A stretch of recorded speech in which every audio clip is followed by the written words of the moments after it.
ಹಿಂದೂಗಳು ಮುಸಲ್ಮಾನರು ಒಟ್ಟಿಗೆ ಇರೋದಕ್ಕೆ ಸಾಧ್ಯವೇ ಇಲ್ಲ. To convert the entire population to Islam is the aim, goal and sole purpose of Islam. ಇದನ್ನು ಅವ್ರು ಹೇಳ್ತಾರೆ, ಅಂಬೇಡ್ಕರ್ ಹೇಳ್ತಾರೆ. ಯಾರಿಗೆ ಒಂದು ಓಟೂ ಬಂದಿರಲಿಲ್ವೋ ಅಂಥವ್ರನ್ನ ದೇಶದ ಪ್ರಧಾನಿಯನ್ನಾಗಿ ನಾಮಿನೇಟ್ ಮಾಡಿದ್ರು. He is the dictator. ಅಂಥ ಡಿಕ್ಟೇಟರ್ನ ಎದುರಿಸಿದಂತಹ ಒಬ್ಬ ಇಂಟೆಲೆಕ್ಚುಯಲಿ ಸ್ಟ್ರಾಂಗ್ ಪರ್ಸನ್ ಅಂತ ಹೇಳಿದ್ರೆ ಬಾಬಾ ಸಾಹೇಬ್ ಅಂಬೇಡ್ಕರ್. ಹಿಂದೂ ಮುಸ್ಲಿಂ ಯೂನಿಟಿ ಇಲ್ಲದೆ ಈ ದೇಶವನ್ನು ನಾವು ಸ್ವಾತಂತ್ರ್ಯ ಪಡ್ಕೊಳ್ಳೋಕ್ಕಾಗಲ್ಲ ಈ ದೇಶಕ್ಕೆ ಅಂತ ಗಾಂಧಿ ಸಾರಾಸಗಟಾಗಿ ಡಿಕ್ಲೇರ್ ಮಾಡ್ತಾ ಇದ್ರು. ಅಂಬೇಡ್ಕರು ಅಪಹಾಸ್ಯ ಮಾಡ್ತಾರೆ. This man says I will give you independence in 6 months. ಹಿಂಗೆ ಮಹಾತ್ಮಾಜಿ ಹೇಗೆ ಕೊಟ್ಬಿಡ್ತೀರಾ ನೀವು ಅಂತ ಕೇಳಿದ್ರೆ, if Hindus and Muslims unite, don't be a minority in a Muslim majority country ಅಂತ ಹೇಳ್ತಾರೆ. ಅದಕ್ಕೆ ಏನು ಮಾಡಬೇಕು? ಅಲ್ಲಿರೋ ಅಂತಹ ಹಿಂದೂಗಳನ್ನೆಲ್ಲ ಇಲ್ಲಿ ಕರ್ಕೊಂಬರ್ಬೇಕು, ಇಲ್ಲಿರೋ ಅಂತಹ ಮುಸಲ್ಮಾನರನ್ನೆಲ್ಲ ಅಲ್ಲಿ ಕಳಿಸ್ಬೇಕು ಅಂತ. ಆದರೆ ಮಹಾತ್ಮಾಜಿ ಒಪ್ಪಲಿಲ್ಲ ಅಲ್ವೇ? ಅದಕ್ಕೆ ಅಂಬೇಡ್ಕರ್ ಹೇಳಿದ್ರು, I don't call him a Mahatma ಅಂದ್ಬಿಟ್ರು.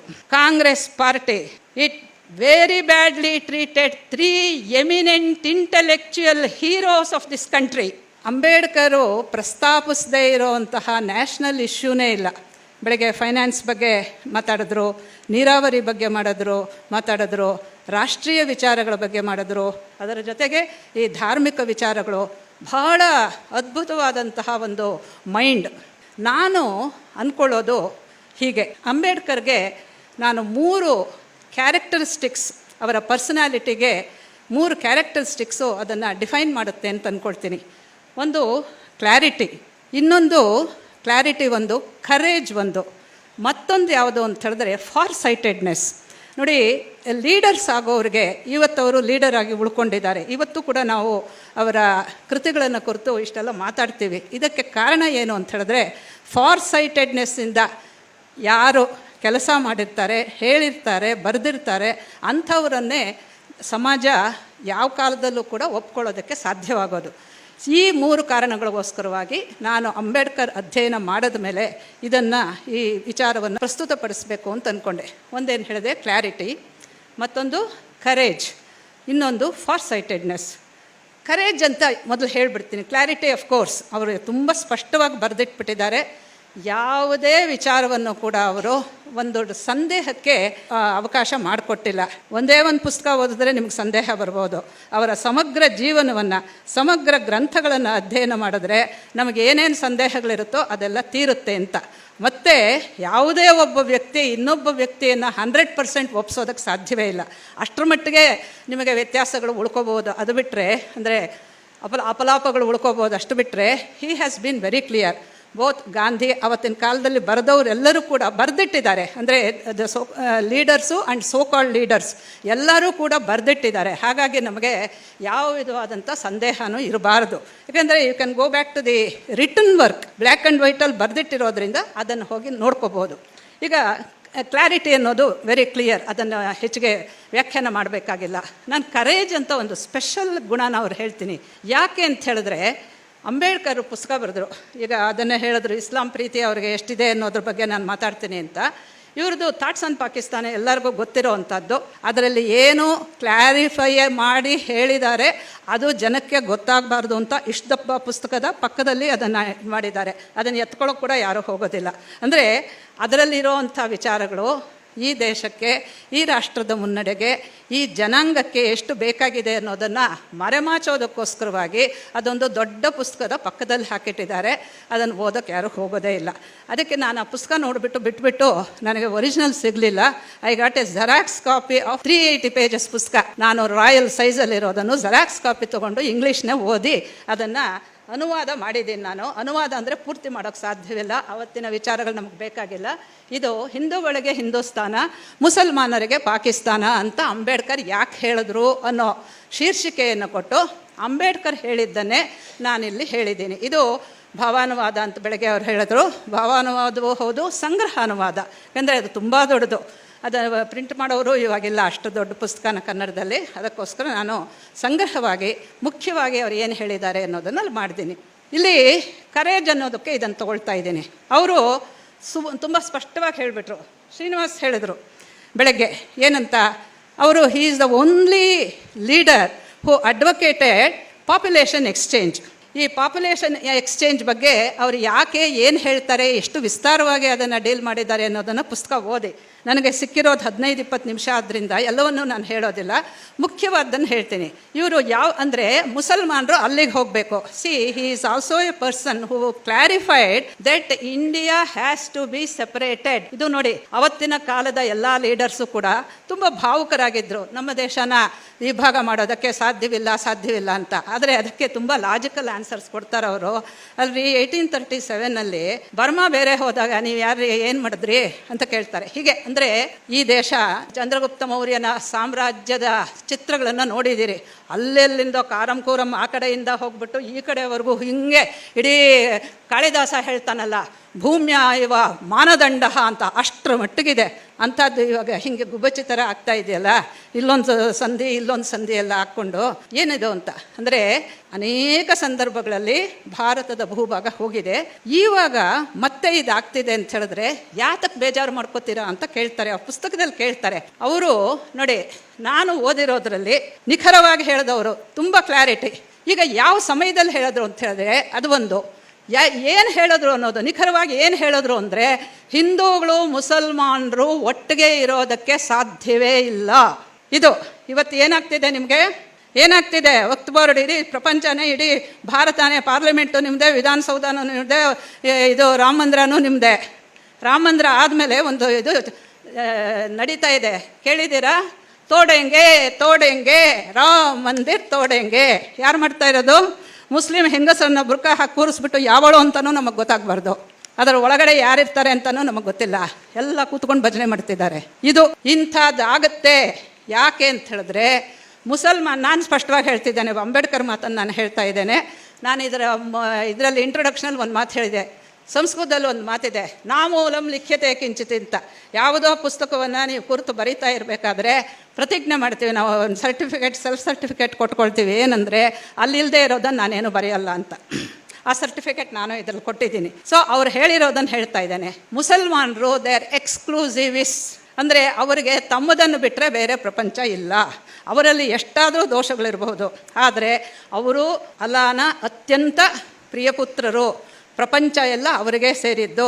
ಆಮೇಲೆ ಇದೆಲ್ಲ ನಮಗೆ ಇವಾಗ ಗೊತ್ತಿದೆ. 2 ಪದಗಳಂತೂ ಹೇಳಿದ್ರೆ ನಿಮಗೂ ಗೊತ್ತಾಗ್ಬಿಡುತ್ತೆ. ಅವರು ಇಡೀ ಪ್ರಪಂಚವನ್ನು ದಾರುಲ್ ಹರ್ಬ್, ದಾರುಲ್ ಇಸ್ಲಾಂ ಅಂತ ವಿಭಾಗ ಮಾಡ್ತಾರೆ. ನೀವು ಪ್ರಪಂಚವನ್ನು ಹಾಗೆ ಮಾಡ್ತೀರಾ? ಸೊ ಇವರು ಪ್ರಪಂಚನ 2 ಮಾಡಿದ್ದಾರೆ.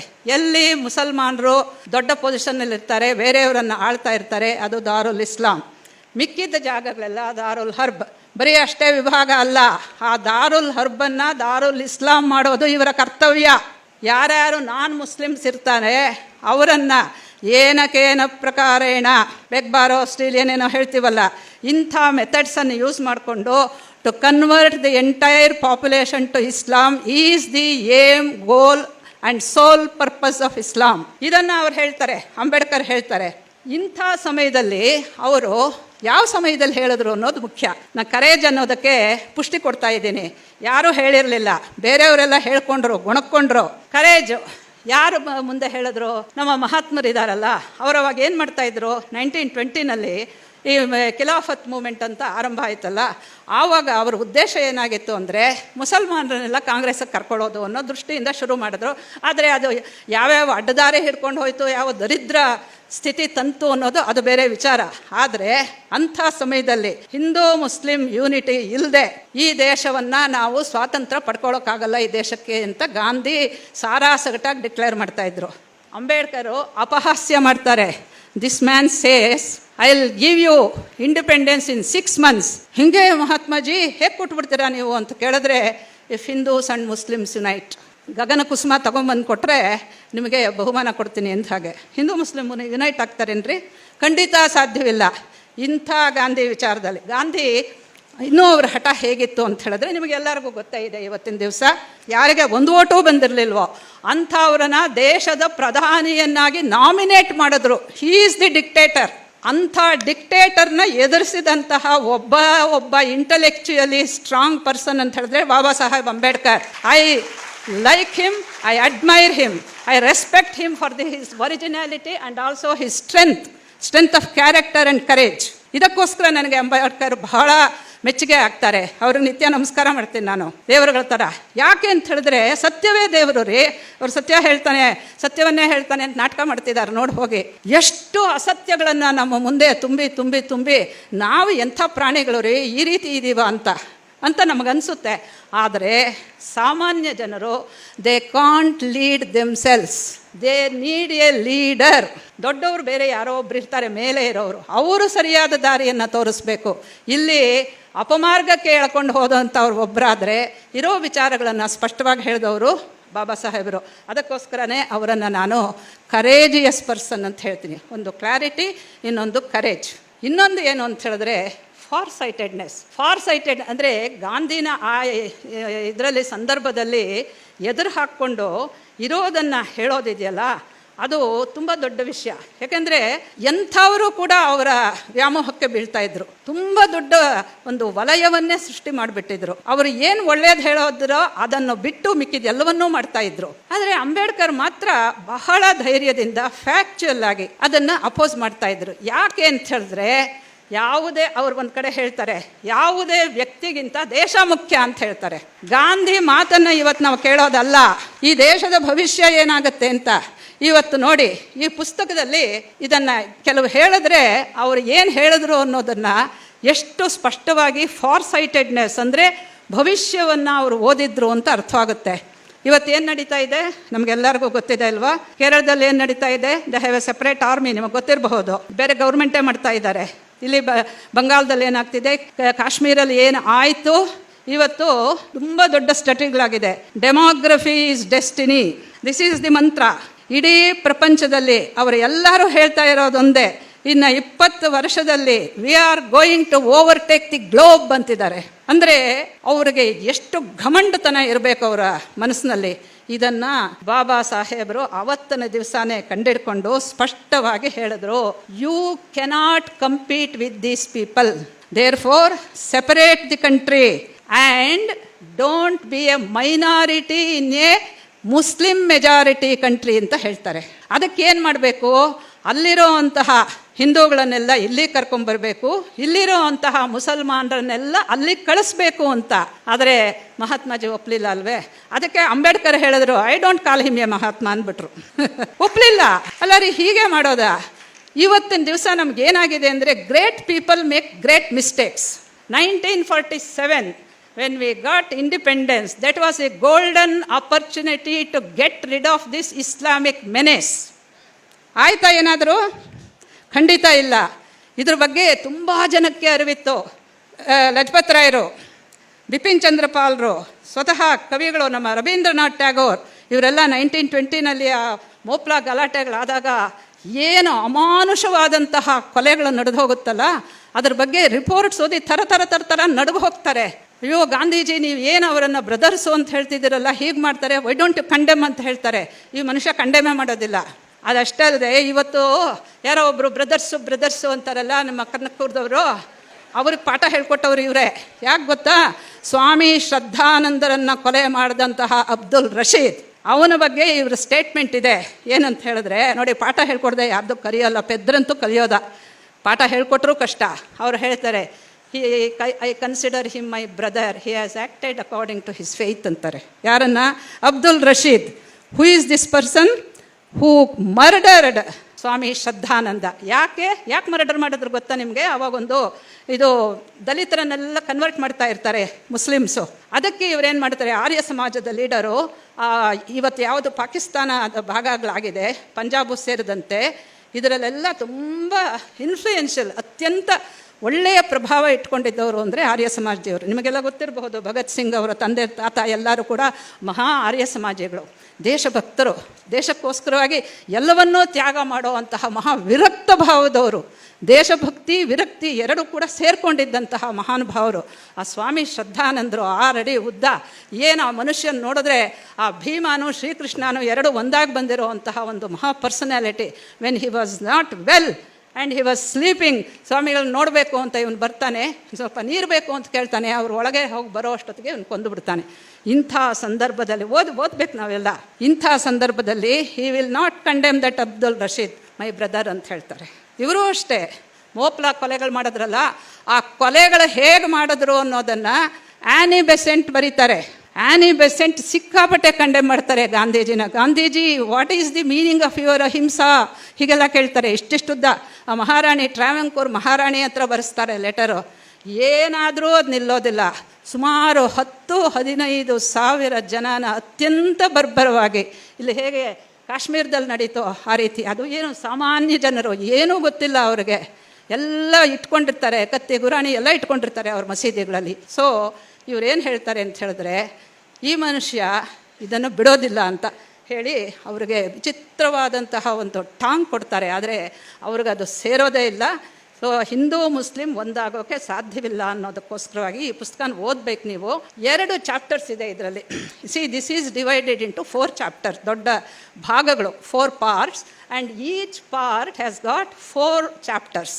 ಅದರಲ್ಲಿ ಒಂದು, he gives the history of Islam in India. Muhammad bin Qasim ಯಾವಾಗ ರಾಜ ದಾಹಿರ ಸಿಂಧನ ಆಕ್ರಮಣ ಮಾಡ್ದ, ಅಲ್ಲಿಂದ ಹಿಡಿದು ಟಿಪ್ಪು ಸುಲ್ತಾನ್ವರೆಗೂ ನಡೆದಿದ್ದು ಏನೇನೋ, ಆಮೇಲೂ ಕೂಡ ನಡೆದಿದ್ದು ಏನೇನೋ ಅಂತ ಪೂರ್ತಿ ಹೇಳ್ತಾರೆ. Did they come to India singing a song of welfare, goodness, friendship ಅಂತ ಕೇಳ್ತಾರೆ. ಏನಕ್ಕೆ ಬಂದಿದ್ದವರು? ನಿಮ್ಮನ್ನು ಏನು ಮಾಡಿದ್ರು? ಬಂದು ನಿಮ್ಮನ್ನು ಹೊಡೆದ್ರು, ಬಡಿದ್ರು, ನಿಮ್ಮ ದೇವಾಲಯ ನಾಶ ಮಾಡಿದ್ರು, ನಿಮ್ಮನ್ನು ಕನ್ವರ್ಟ್ ಮಾಡಿದ್ರು, ನಿಮ್ಮ ಹೆಂಗಸರನ್ನು ಅಪಹಾರ ಮಾಡಿದ್ರು, ಅವರನ್ನು ಗುಲಾಮರನ್ನಾಗಿ ಮಾಡಿಕೊಂಡು 2 ಕಾಸಿಗೆ ಮಾರಿದ್ರು. ಹಿಂದೂ ಕುಶ್ ಹೆಸರು ಕೊಟ್ಟಿದ್ದಾರೆ ಅವರು. ಹಿಂದೂಗಳನ್ನು ಎಲ್ಲಿ ಹನನ ಮಾಡ್ತಾರೋ ಆ ಪ್ರದೇಶಕ್ಕೆ ಹಿಂದೂ ಕುಶ್. ಈ ಪ್ರಾಣಿಗಳಿದೆಯಲ್ಲ, ಪ್ರಾಣಿಗಳ ಥರ ಎಳ್ಕೊಂಡು ಹೋಗ್ತಾ ಇದ್ರು. ಎಷ್ಟೋ ಜನ ಮುಂದಕ್ಕೆ ಹೋಗದೆ ಅಲ್ಲೇ ಬಿದ್ದು ಸತ್ರು. Same thing Tipu Sultan did for the Christians of Mangaluru area. ಆಯಿತಾ? ಇಷ್ಟು ಮಾಡಿರೋ ಇದು ಒಂದು ಚಾಪ್ಟರ್ ಕೊಡ್ತಾರೆ. ನಾನು ಅದರ ಡೀಟೇಲ್ಸ್ ಹೇಳೋಕ್ಕೆ ಹೋಗೋದಿಲ್ಲ, ಮುಖ್ಯವಾದ 2-3 ಪಾಯಿಂಟ್ ಮಾತ್ರ ಹೇಳ್ತೀನಿ. ಇದೊಂದು. ಇನ್ನೊಂದು ಏನು ಅಂತ ಹೇಳಿದ್ರೆ, ಇನ್ನೊಂದರಲ್ಲಿ ಇವರು ಇಸ್ಲಾಂ ಆವಾಗ ಮಾಡಿದ್ದು 1920. ಈ ಪುಸ್ತಕ ಬಂದಿದ್ದು ಇಸ್ಲಾಂ ಪುಸ್ತಕ ಬಂದಿದ್ದು ಥಾಟ್ಸ್ ಆನ್ ಪಾಕಿಸ್ತಾನ್ 1940ನಲ್ಲಿ.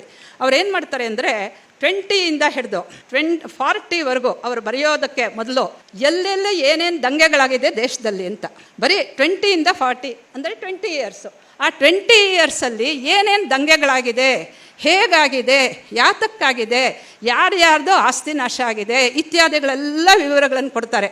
ಇವರು RNP ಸಿಂಗ್ ಅಂತ ತುಂಬ ಒಳ್ಳೆ ಪುಸ್ತಕ ಬರೆದಿದೆ, ರೈಟ್ಸ್ ಆ್ಯಂಡ್ ರಾಂಗ್ಸ್ ಅಂತ. ಅದನ್ನು ಓದಿದ್ರೆ ನೀವು 3 ದಿವಸ ಊಟ ಮಾಡಲ್ಲ. ಅಂಥ ಒಂದು ಅಮಾನುಷವಾದಂತಹ ಇದು. ನಾನು ಪಶು ಅಂತ ಹೇಳೋದು ಬಿಟ್ಟಿದ್ದೀನಿ, ಯಾಕೆಂದರೆ ಪಶುಗಳು ಆ ರೀತಿ ಮಾಡಲ್ಲ. ತುಂಬ ಸಾಧು ಪ್ರಾಣಿಗಳು ರೀ, ಪಾಪ ಪಶುಗಳನ್ನೆಲ್ಲ ನಾವು ಅವಮಾನಪಡಿಸಬಾರ್ದು. ಅತ್ಯಂತ ಅಮಾನುಷವಾದಂತಹ ಘೋರ ಕ್ರೂರ ಕೃತಿಗಳನ್ನು ಮಾಡಿದ್ದಾರೆ ಅವರು. ಅದು ಹೇಗೆ, ಒಂದೇ ಒಂದು ಸಣ್ಣ ಉದಾಹರಣೆ ಹೇಳ್ತೀನಿ. ಅದಕ್ಕೆ ಇಷ್ಟೆಲ್ಲ ಹೇಳಿಬಿಟ್ಟು ಅವ್ರು ಹೇಳ್ತಾರೆ, ಇಂಥವ್ರ ಜೊತೆ ಇರಬೇಕಾ ನೀವು. ಆಮೇಲೆ ಅವ್ರ ಕೊನೆಯಲ್ಲಿ ಒಂದು ಮಾತು ಹೇಳ್ತಾರೆ, this book is meant mainly for Hindus ಅಂತ ಹೇಳ್ತಾರೆ. ಈ ಪುಸ್ತಕವನ್ನು ಬರೆದಿರೋದು ನಾನು ಹಿಂದೂಗಳಿಗೋಸ್ಕರವಾಗಿ. ಆ್ಯಂಡ್ ಮೋರ್ ಓವರ್ ಪಾರ್ಟಿಷನ್ ಆಗ್ತಾ ಇದೆ, ಹಾಗೇ ಆಗುತ್ತೆ, ನೀವು ಬಿಡ್ಬೋದು, ಅವರು ಬಿಡೋಲ್ಲ. ಗೊತ್ತಾಯಿದೆ ಅಲ್ವಾ ಮುಸ್ಲಿಂ ಲೀಗು ಏನು ಮಾಡುತ್ತೆ ಅಂತ. ತೊಗೊಂಡೇ ಹೋದರು ಅವರು, ಅಷ್ಟು ತೊಗೊಂಡು ಹೋಗ್ತಾರೆ ಅವರು. ಆಮೇಲೆ if at all you want any peace and prosperity for an independent nation, ಆವಾಗ ಸೆಪರೇಟ್ ಆಗಬೇಕು. ಪಾಪ್ಯುಲೇಷನ್ ಎಕ್ಸ್ಚೇಂಜ್ ಬಗ್ಗೆ ಅವರು ಒಂದು ಮಾತು ಹೇಳಿದ್ರು. ಪಾಪ್ಯುಲೇಷನ್ ಎಕ್ಸ್ಚೇಂಜ್ ಅನ್ನೋ ಒಂದು ಹಿಂದುಗಡೆ ಆಗಿತ್ತು. ಟರ್ಕಿ, ಗ್ರೀಸು ಇವೆಲ್ಲ ಸೇರಿಕೊಂಡಿದ್ದಾಗ, ಅಲ್ಲಿ ಇಂಡಿಪೆಂಡೆಂಟ್ ಆದಾಗ ಅದು ನಡೀತು. ಅದನ್ನು ಇಲ್ಲಿ ಮಾಡಬೇಕು ಅಂತ ಅವಾಗೊಂದು ಅವರೇ ಒಂದು ಪ್ರಶ್ನೆ ಹಾಕ್ಕೊಳ್ತಾರೆ. ತುಂಬ ಲಾಜಿಕಲ್ ಪ್ರೆಸೆಂಟೇಷನ್, ಅದಕ್ಕೆ ನಾನು ಕ್ಲಾರಿಟಿ ಅಂತ ಹೇಳಿದ್ದು. ವಾಟ್ ಈಸ್ ದಿ ಗ್ಯಾರಂಟಿ, ಹೇಗೆ ಮಾಡೋದು? ಸಿ, ಟರ್ಕಿನು ಗ್ರೀಸು ಅವೆಲ್ಲ ಇಷ್ಟಿಷ್ಟಾಗಲ ಜಾಗಗಳು. What about India which is so vast? ಅದಕ್ಕೆ ಅವ್ರು ಹೇಳ್ತಾರೆ, if people plan it properly it is possible ಅಂತ ಹೇಳ್ತಾರೆ. ಏನು ಇವತ್ತೇ ಮಾಡಿಬಿಡ್ಬೇಕು ಅಂತ ಹೇಳ್ತಿದ್ದೀವಾ? ಮಾಡಿರಿ, 2 ವರ್ಷ ತಗೊಳ್ಳಿ, ಪ್ಲ್ಯಾನ್ ಇಟ್ ಪ್ರಾಪರ್ಲಿ, ಎಲ್ಲರನ್ನೂ ಅಲ್ಲಿ ಕಳಿಸಿ, ಉಳಿದವರನ್ನು ಇಲ್ಲಿ ಇಟ್ಕೊಳ್ಳಿ ಹಿಂದೂಗಳಿಂದ. ಇವತ್ತು ಏನಾಗಿದೆ, ಮಾಡಿದ್ರಾ? ಇಲ್ಲ. Great men make great mistakes and we are the people who are eating the bitter fruit of this utter people. ಎಂಥ ಪೀಪಲ್ಲು ಅದನ್ನು ಹೇಳಲ್ಲ ನಾನು. ಎಂಥ ಅನ್ಯಾಯ ರೀ ಇವತ್ತು. ಅವನು ವಾರಿಸ್ ಪಠಾನ್ ನ್ಯಾಷನಲ್ ಟಿ ವಿಲಿ ಕೂತ್ಕೊಂಡು ಹೇಳ್ತಾಳೆ, once A work property all the time it is work property ಅಂತ ಹೇಳ್ತಾನೆ. ಅದನ್ನು ಹೇಳೋದಕ್ಕೆ ಅವಕಾಶ ಕೊಟ್ಟಿದ್ದೀವಲ್ಲ ನೀವು. ಅದೇ ಪಾಕಿಸ್ತಾನದ ಪಾರ್ಲಿಮೆಂಟಲ್ಲಿ ಒಬ್ಬ ಹಿಂದೂ ಅಪ್ಪಿ ಯಾವುದೋ ಒಂದು ಏರಿಯಾದಲ್ಲಿ ಅವನು ಇದಾಗಿದ್ದಾನೆ, ಏನು ಪಾರ್ಲಿಮೆಂಟಿಗೆ ಬಂದಿದ್ದಾನೆ ಮೆಂಬರ್ ಆಗಿ. ಅವನು ಗೋಳಾಡ್ತಿದ್ದಾನೆ, ನಮ್ಮ ಜನನ ಹಿಂದೂಗಳನ್ನು ಸಾಯಿಸ್ತಾ ಇದ್ದಾರೆ, 4 ವರ್ಷದ ಹುಡುಗಿ 40 ವರ್ಷದವನು ಹೇಳ್ಕೊಂಡು ಹೋಗ್ತಾ ಇದ್ದಾನೆ, ಸ್ವಾಮಿ ತನ್ನ ತಪ್ಪಿಸಿ ನೀವು ಅವತ್ತು ಪ್ಯಾಕ್ ಮಾಡ್ಕೊಂಡಿದ್ರಲ್ಲ ಅಲಿ ಜೊತೆ ಯಾರೋ ಪಂಡಿತರು, ಆ ಪಂಡಿತರು ಅಲಿನ ಕರೆದಾಗ, ಶೌಕತ್ ಅಲಿನ ಕರೆದಾಗ ಏನು ಮಾಡಿದ್ರು ಗೊತ್ತಾ? ಸಾವರ್ಕರ್ನ ಸೆರೆಯಲ್ಲಿಟ್ರು ರೀ. ನಾನು ಅದಕ್ಕೆ ಒಂದು ಮಾತು ಹೇಳ್ತೀನಿ, ಎಲ್ಲರೂ ತಿಳ್ಕೊಳ್ಳಿ. ನಮ್ಮಲ್ಲಿ ಸಂಸ್ಕೃತದಲ್ಲಿ ಒಂದು ಸುಭಾಷಿತ ಇದೆ, ಏನಂತ ಹೇಳಿದ್ರೆ ಪೂಜ್ಯ ವ್ಯತಿಕ್ರಮ ಅಂತ. ನೀವು ಯಾರನ್ನು ಗೌರವಿಸಬೇಕು, ಯಾರನ್ನು ಶ್ರದ್ಧೆಯಿಂದ ನೋಡಬೇಕು, ಯಾರಲ್ಲಿ ನಂಬಿಕೆ ಇಡಬೇಕು, ಅಂಥವರನ್ನು ನೀವು ಕೆಟ್ಟದಾಗಿ ನಡೆಸ್ಕೊಂಡ್ರೆ, ಕೆಟ್ಟದಾಗಿ ಅವರಿಗೆ ಟ್ರೀಟ್ ಮಾಡಿದ್ರೆ ನಿಮಗೆ ಅಶ್ರೇಯಸ್ಸು, ನಿಮಗೆ ಒಳ್ಳೆಯದಾಗಲ್ಲ ಅಂತ ಕನ್ನಡದಲ್ಲಿ ಅರ್ಥ. ಇಲ್ಲಿ ಪೂಜಾ ವ್ಯತಿಕ್ರಮ ಆಗಿದೆ. 3 ಜನರನ್ನು ಕಾಂಗ್ರೆಸ್ ಪಾರ್ಟಿ, ನಾನು ಓಪನ್ ಆಗಿ ಹೇಳ್ತೀನಿ, ನಾನೇನು ಆ ಪಾರ್ಟಿ ಅಂತ ಸುತ್ತಿ ಏನು ಹೊಡೆಯೋಕ್ಕೆ ಹೋಗಲ್ಲ, ನೇರವಾಗಿ ಹೇಳ್ತೀನಿ, ಬಾಯಿದೆ. Congress party it very badly treated 3 eminent intellectual heroes of this country. Subhash Chandra Bose 2ನೇ ಸತಿ ಪ್ರೆಸಿಡೆಂಟ್ ಆದಾಗ, ಕಾಂಗ್ರೆಸ್ ಪ್ರೆಸಿಡೆಂಟ್ ಆದಾಗ ಅವರು ಮುಂದುವರಿಯೋಕೆ ಬಿಡದೇ ಇಲ್ಲ. ಯಾರು ಬಿಡದೇ ಇಲ್ಲ? ಗಾಂಧೀಜಿ. 2ನೇವರು ಡಾಕ್ಟರ್ ಬಾಬಾ ಸಾಹೇಬ್ ಅಂಬೇಡ್ಕರ್. 3ನೇವರು ವೀರ್ ಸಾವರ್ಕರ್. ಅಲ್ಲ ರೀ, 1950ನಲ್ಲಿ ಫ್ಯಾಕ್ಟನ್ನು ಅಂದರೆ ಮುಸಲ್ಮಾನರನ್ನು, ಹಿಂದೂಗಳನ್ನು, ಮೈನಾರಿಟೀಸನ್ನು ಹೇಗೆ ಟ್ರೀಟ್ ಮಾಡಬೇಕು ಅನ್ನೋದನ್ನು ಇವರು ಮಾತಾಡ್ಕೊಳ್ಳೋದಕ್ಕೆ ಒಳಗೊಳಗೆ ಸಾವರ್ಕರ್ನ ಒಳಗಿಡ್ತಾರೆ. ಏನು ಮಾಡಿಬಿಡ್ತಾರೆ ಸಾವರ್ಕರು? ಈ ರೀತಿಯಾಗಿ ಮಾಡಿ ಈ 3 ಜನ ಮಹಾತ್ಮರು ನಿಜವಾಗ್ಲೂ ಅಲ್ಲ ರೀ, ಜಗತ್ತಿನಲ್ಲಿ do you find any other parallel instance comparable to Subhash Chandra Bose? ಯಾರಾದರೂ ಒಬ್ಬ ತನ್ನ ದೇಶದ ಗಡಿಯನ್ನು ದಾಟಿ ಹೋಗಿ ಇತರರ ಸಹಾಯವನ್ನು ತಗೊಂಡು ದೇಶವನ್ನು ಆರ್ಮಿಯನ್ನು ಕಟ್ಟಿ ಮತ್ತೆ ದೇಶಕ್ಕೆ ಬಂದು ಒಂದಷ್ಟು ಜಾಗವನ್ನು ಹಿಡ್ಕೊಂಡು ಐಎನ್ಎ ಅಂತ ಒಂದು ಉದಾಹರಣೆ ಪ್ರಪಂಚದಲ್ಲಿ ಎಲ್ಲಾದರೂ ಇದೆಯಾ? ಖಂಡಿತ ಇಲ್ಲ. ಅಂಥ ವ್ಯಕ್ತಿನ ಏನು ಮಾಡಿದ್ರಿ ನೀವು? ಬದುಕೋಕೆ ಬಿಡಲಿಲ್ವಲ್ಲ. ಅವ್ರ ಬಗ್ಗೆ ಪಟೇಲ್ರು ಏನೋ ಒಂದು ಇದು ಮಾಡಿಸಿದ್ರಂತೆ ಸಿನಿಮಾ, ಅದನ್ನು ಮೊಮ್ಮಗಳು ಸುಟ್ಟಾಕ್ಸಿದ್ಲು ಇಂದಿರಾ ಗಾಂಧಿ. ಯಾವ್ಯಾವ ರೀತಿ ಕಾಡಬಹುದೋ ಹಾಗೆ ಈ ಮೊಹಮ್ಮದ್ ಅಲಿ, ಶೌಕತ್ ಅಲಿಗಳನ್ನು ನೋಡಿದ ತಕ್ಷಣ ಗಾಂಧೀಜಿಗೆ ಲವ್ ಅಟ್ ಫಸ್ಟ್ ಸೈಟ್ ಅಂತೆ. ಅದಕ್ಕೋಸ್ಕರನೇ ಅಲ್ಲಿ ಇದು ಮಾಡಿದ್ದು. ಇಂಥ ಅಕ್ರಮಗಳು ನಡೆದು ಹೋಗಿದೆ ರೀ ನಮ್ಮ ದೇಶದಲ್ಲಿ. ಓದಿದ್ರೆ ಏನು ಮಾಡಬೇಕು ಅಂತ ಗೊತ್ತಾಗಲ್ಲ, ಏನೂ ಮಾಡೋಕ್ಕಾಗ್ತಾ ಇಲ್ಲ ಇವಾಗ. ಇವತ್ತು ನೋಡಿ ನಮ್ಮ ಕರ್ನಾಟಕದಲ್ಲಿ ಏನು ನಡೀತಾ ಇದೆ, ಗಣೇಶನ ಉತ್ಸವ ಹೋದರೆ ಗಣೇಶನ್ನೇ ಎತ್ತೊಳಗಾಗ್ತಾರೆ. ನಾವೆಲ್ಲ ಸುಮ್ಮನೆ ಇದ್ದೀವಿ. ಯಾರು ಅಂದರೆ ಈ ದೇಶ ಇರೋದು ಮುಸಲ್ಮಾನರಿಗೋಸ್ಕರವಾಗಿ, ಹಿಂದೂಗಳು ಕೆಲಸ ಮಾಡಬೇಕಾಗಿರೋದು ಮುಸಲ್ಮಾನರಿಗೋಸ್ಕರವಾಗಿ. ಈ ದೇಶವನ್ನು ನೀವೆಲ್ಲ ಸಮೃದ್ಧ ಮಾಡಿ ಅವ್ರಿಗೆ ಕೊಟ್ಟು ನೀವು ಹಾಳಾಗಿ ಹೋಗಿ, ಇಷ್ಟೇ ಹೇಳ್ತಾ ಇದ್ದಾನಲ್ಲ. ಬೇಟಿಗಳು, ನಿಮ್ಮ ಬೆಹನ್ನುಗಳು ಎಲ್ಲರನ್ನೂ ಬಿಟ್ಟು ಹಾಳಾಗಿ ಹೋಗಿ ಅಂತ ಓಪನ್ ಆಗಿ ಸ್ಟೇಟ್ಮೆಂಟ್ಸ್ ಕೊಡ್ತಾ ಇದ್ದಾರೆ. ಯಾರಾದರೂ ಒಂದು ಗೌರ್ಮೆಂಟ್ ಅವರನ್ನು ಒಳಗಾಕಿದೆಯಾ? ಏನಕ್ಕೆ ಈ ನಪುಂಸಕತ್ವ? ಏನಕ್ಕೆ ಈ ದೌರ್ಬಲ್ಯ? ಅಲ್ಲಿಂದ ಬಂದಿದೆ. ನೀವು ಇದಕ್ಕೆ ಬಂದಾಗ, ಯಾವುದಕ್ಕೆ ಇಂಡಿಪೆಂಡೆನ್ಸ್ ಡೇಗೆ ಬಂದಾಗ ಎಲ್ಲಿ ಹೋಗ್ಬಿಟ್ಟು ಬರ್ತೀರಿ? ಅಲ್ಲಿ ಹೋಗಿ ನಮಸ್ಕಾರ ಮಾಡಿಬಿಟ್ಟು ಬರ್ತಿರಲ್ವಾ? ಗಣರಾಜ್ಯೋತ್ಸವ ದಿವಸ ಅಲ್ಲಿ ಹೋಗಿ ನಮಸ್ಕಾರ ಮಾಡ್ತಿರಲ್ವಾ? ಅಲ್ಲಿಂದ ಇಲ್ಲಿ ಪ್ರಪಂಚದ ಲೀಡರ್ಸ್ ಎಲ್ಲ ಬಂದರೆ ಎಲ್ಲಿ ನಮಸ್ಕಾರ ಮಾಡಿಸ್ತೀರಾ? ಅಲ್ಲಿ ಏನು ಅವರು ಮಾಡಿದ್ದಿದ್ದು. ಸೊ ನೀವು ಪೂಜಾ ವ್ಯತಿಕ್ರಮ ಮಾಡ್ತಾ ಇದ್ದೀರಾ. ಯಾವುದು ಮಾಡಬಾರ್ದೋ ಅದನ್ನು ಮಾಡ್ತಾ ಇದ್ದೀರಾ, ಯಾವುದು ಮಾಡಬೇಕೋ ಅದನ್ನು ಬಿಡ್ತಾ ಇದ್ದೀರಾ. Architects and builders of modern India ಅಂತ 1990ರಲ್ಲಿ ಈ ಪುಸ್ತಕ ಭವಾನ್ಸ್ ಜರ್ನಲ್ಲಿಂದ ಪಬ್ಲಿಷ್ ಮಾಡಿದೆ. It's A small booklet. ಒಂದು 50 ಜನ ಸೋಕಾಲ್ಡ್ ಲೀಡರ್ಸ್ ಆಫ್ ನಮ್ಮ ದೇಶದಲ್ಲಿ, ಲೀಡರ್ಸ್ ಆ್ಯಂಡ್ ಸೋಕಾಲ್ಡ್ ಲೀಡರ್ಸ್ ಎರಡನ್ನೂ ಹೇಳ್ತೀನಿ ನಾನು. ಇವ್ರದ್ದೆಲ್ಲರದು ಒಂದು ಸ್ಮಾಲ್ ರೈಟಪ್ ಕೊಟ್ಟಿದ್ದಾರೆ. ಇದರಲ್ಲಿ ನೋಡ್ರಿ, ನೀವು ಒಪ್ಪುವಂಥ ಮಾತಾ ಇದು. ಸೈಯದ್ ಅಹಮದ್ ಖಾನ್ ಅಂತ. Syed Ahmad Khan is the father of Aligarh Muslim University. ಆಯಿತಾ? ಇವರು ಸಾವರ್ಕರ್ನ ಏನು ಹೇಳ್ತೀವಿ, 83ಇಂದ 1966ವರೆಗೂ ಇದ್ದವರು ಅಲ್ವಾ ಅವರು ಸಾವರ್ಕರು. ಇವರು ಸತ್ತಿದ್ದೇ 1883ನಲ್ಲಿ. ಯಾರು? ಸೈಯದ್ ಅಹಮದ್ ಖಾನು. ಈ ಮನುಷ್ಯ ಆವಾಗಲೇ ಇದಕ್ಕೆ ಮುಸ್ಲಿಂ ಪಾರ್ಟಿಗೆ ಬೀಜಾರೋಪ ಮಾಡಿ ಎಲ್ಲ ಮಾಡಿ ಡಬಲ್ ನೇಷನ್ಸ್ ಆಗಬೇಕು ಈ ದೇಶ ಅಂತೆಲ್ಲ ಹೇಳಿ ಮಾಡ್ತಾರೆ. ಅವರನ್ನು ನೋಡಿ, ಅದರ ರೈಟಪ್ನಲ್ಲಿ ಈ ಮಾತನ್ನು ಕೊಡ್ತಾರೆ. He founded the Anglo-Oriental College in 1875, which grew into the Aligarh Muslim University in 1920. His emphasis on the backwardness of the Muslims, etc. ಎಲ್ಲ ಹೇಳಿಬಿಟ್ಟು, his efforts to improve their condition inevitably led to communalization of our political life and ultimately to the partition of India. ಅಂದರೆ ಪಾಕಿಸ್ತಾನದ ಜನಕ ಸೈಯದ್ ಅಹಮದ್ ಖಾನ್ ಇವರನ್ನು ಮೆಹತಾನವರೆಲ್ಲ ಕೆಟ್ಟದಾಗಿ ಬೈತಾರೆ, ಅಷ್ಟು ಕೆಟ್ಟದಾಗಿ ಮಾತಾಡ್ತಿದ್ರು ಇವರು. ಇವರನ್ನು ತಗೊಂಡು ಹೋಗ್ಬಿಟ್ಟು ನಮ್ಮ ಭಾರತೀಯ ವಿದ್ಯಾಭವನದವರು architects and builders of modern India ಅಂತ ಹೇಳ್ತಾರಲ್ಲ, ಏನ್ರಿ ಮಾಡೋಣ.